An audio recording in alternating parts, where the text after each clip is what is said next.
2023 সালে কারাগারে থাকা অবস্থাতেই শান্তিতে নোবেল পুরস্কার পান 54 বছর বয়সী নার্গিস মোহাম্মদী। নারীর অধিকার এবং মৃত্যুদণ্ড বিলোপ আন্দোলনে দীর্ঘদিন সক্রিয় থাকার কারণে একাধিকবার কারাবন্দী হন তিনি। কিন্তু বর্তমানে নার্গিসের শারীরিক অবস্থার অবনতি নিয়ে বাড়ছে উদ্বেগ।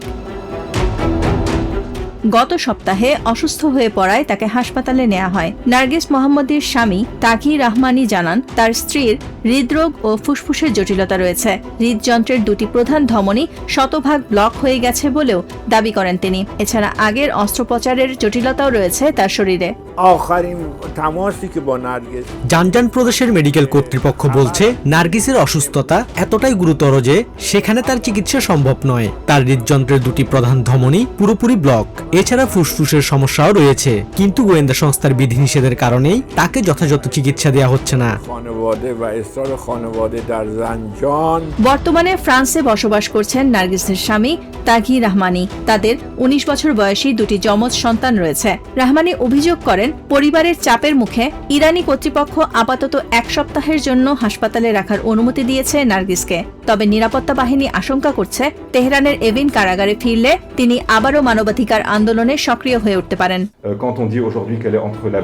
আজ আমরা প্রথমবারের মতো বলছি, তিনি জীবন ও মৃত্যুর মাঝামাঝি অবস্থায় আছেন। তার মৃত্যু ঝুঁকি এখন বাস্তব। নার্গিস মোহাম্মদের আইনজীবী শিরিন আরদাকানি অভিযোগ করেছেন, ইরানি সরকার ধীরে ধীরে তাকে মৃত্যুর দিকে ঠেলে দিচ্ছে। একই সঙ্গে ইউরোপিয়ান ইউনিয়নের প্রতি মানবাধিকার ইস্যুকে রাজনৈতিক আলোচনার কেন্দ্রে রাখার আহ্বান জানিয়েছে তার পরিবার।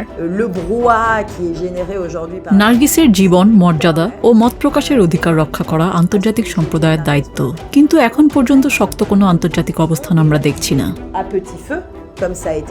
এরই মধ্যে দেশে বিক্ষোভ দমন ও মানবাধিকার পরিস্থিতি নিয়ে নতুন করে সমালোচনার মুখে পড়েছে তেহরান। চলতি বছরের শুরুতে ব্যাপক বিক্ষোভের পর ইন্টারনেট নিয়ন্ত্রণ কঠোর করে ইরান সরকার।